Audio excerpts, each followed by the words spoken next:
నేర పరిశోధన నేరాల కట్టడి కోసం వివిధ ప్రభుత్వ రంగాల అధికారులను భాగస్వామ్యం తప్పనిసరి అని కర్నూలు రేంజ్ డీఐజీ కోయ ప్రవీణ్ అభిప్రాయపడ్డారు. జిల్లా మ్యాజిస్ట్రేట్, జిల్లా ఎస్పీ, ఇతర అధికారులతో కలిసి అర్ధ వార్షిక నేర సమీక్ష సమావేశం నిర్వహించారు. వైఎస్ఆర్ కడప నగరంలోని జిల్లా పరిషత్ సమావేశ భవనంలో ఏర్పాటు చేసిన మీటింగ్కు హాజరయ్యారు.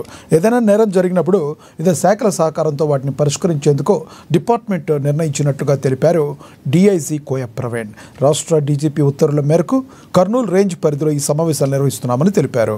న్యాయ విభాగంతో పాటుగా రెవెన్యూ, ఎక్సైజ్ వంటి విభాగాల సహకారంతో నేరాల పరిష్కారం త్వరగా జరిగేందుకు ఆస్కారం ఉందన్నారు.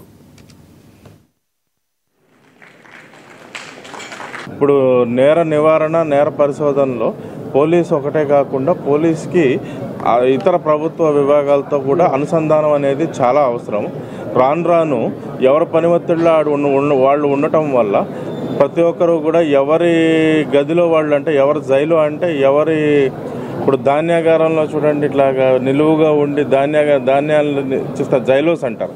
సో ఏ డిపార్ట్మెంట్ వారి జైల్లోనే పని చేసుకోవడం తప్పితే అవసరమైనప్పుడు కావాల్సిన కోఆర్డినేషన్, అనుసంధానం అనేది లేకుండా అయిపోతుంది. సో ఏంటంటే అట్లీస్ట్ ఇక్కడ నుంచి జిల్లా స్థాయిలో కూడా పోలీసు వారు నిర్వర్తించే నేర నివారణ, నేర పరిశోధనకు సంబంధించి మెడికల్ అండ్ హెల్త్ విభాగము, ఇతర ఇప్పుడు ఎక్సైజ్ అఫెన్సెస్లో ఎక్సైజ్ డిపార్ట్మెంటు, రెడ్ శాండర్తో ఫారెస్ట్ డిపార్ట్మెంటు, తర్వాత కొన్ని ఇంకా ప్రాసిక్యూషన్, జ్యుడిషియరీ, అలాగే కొన్ని వాటిలో ల్యాండ్